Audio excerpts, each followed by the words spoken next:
the Ferrari 458 Speciale, and as its name suggests, it is a pretty special machine, even by 458 standards. It's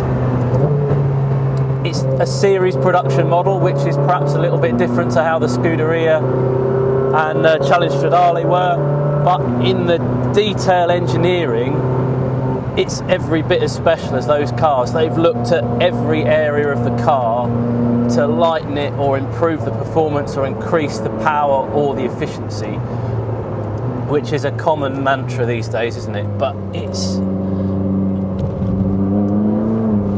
a mega thing. As soon as you walk up to it, it's just got more attitude and more interest. There's loads of really cool details.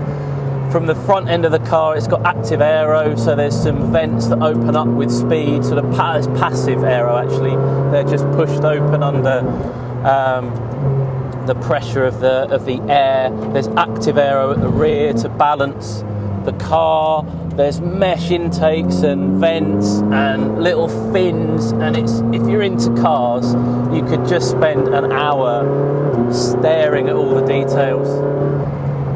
In bald facts, this car is about 1,400 kilos, just under, so it's about 90 kilos less than a regular 458. It's got just over 600 horsepower. It revs to 9,000 RPM. It's got 400 foot-pounds of torque, and it'll hit 125 miles an hour in comfortably under 10 seconds. It's an absolute rocket ship of a thing.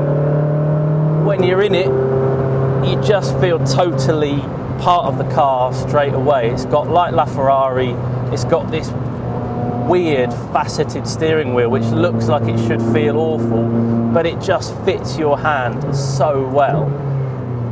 Being a Ferrari, it's covered with switches, but the one you really need to know about is the Manettino, which I'm sure you're all familiar with.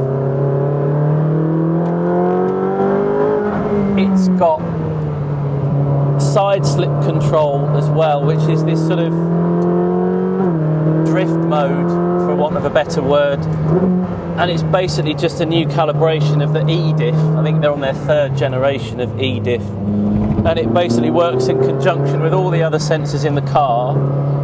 So rather than feel confused by corrective lock and throttle opening, it kind of knows whether you're doing the right thing or not. So if there's a certain throttle opening with a certain corrective steering input and certain lateral acceleration, it knows basically that you are in control of the car, or you're provoking the car, at which point it frees up the limits of the stability control, and it just works with a diff. It's quite a strange feeling to start with, and it doesn't let you go to extremes as you would if you're confident and experienced with the car, but certainly if you're learning the limits of the car, it's a great system. You can sort of hear it and feel it working there. The more corrective lock you give it, the more power you seem to get. But really, as with any of these cars, the proper fun is when you go for everything off, it beeps at you, you get a little warning on the dash, and then you've got 600 horsepower under your right foot.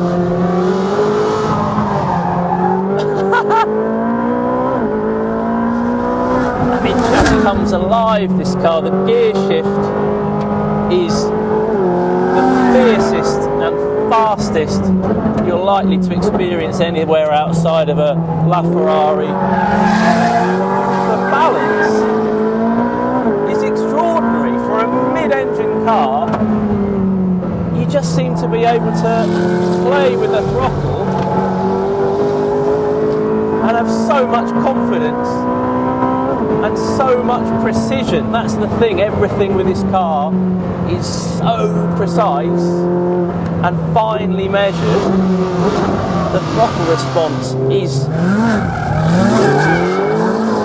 micron accurate.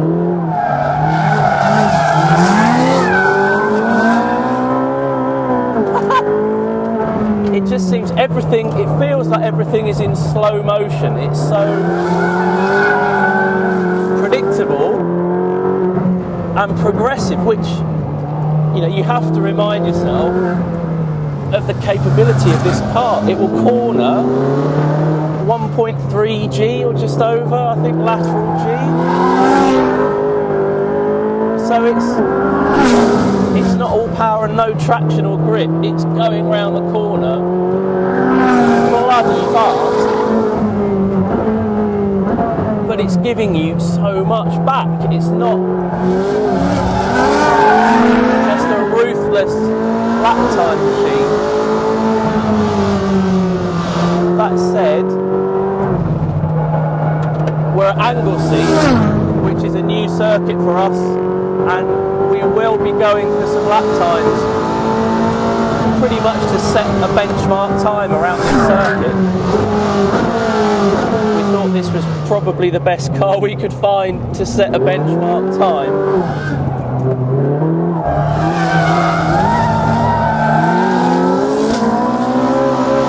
But for now, we'll just go off and have some fun.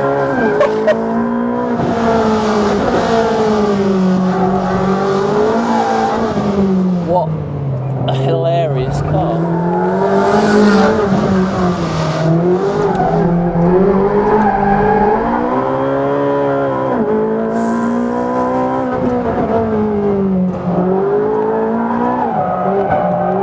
That's fourth gear.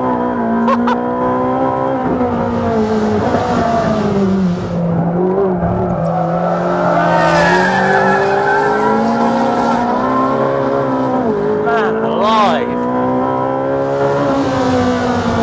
It is such an exciting thing to drive, and it just draws you in. It pulls more from you and encourages you to drive faster and faster and faster.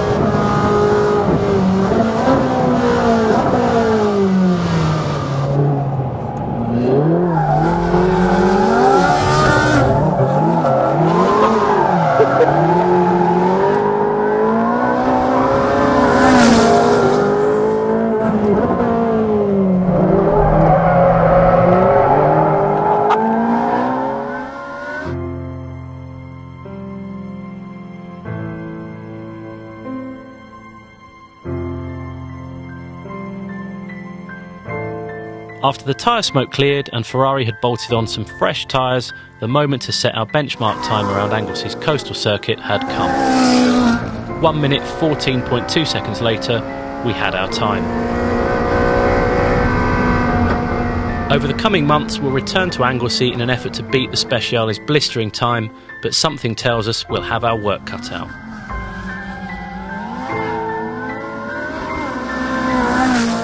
For more videos like this, don't forget to subscribe to the Evo channel.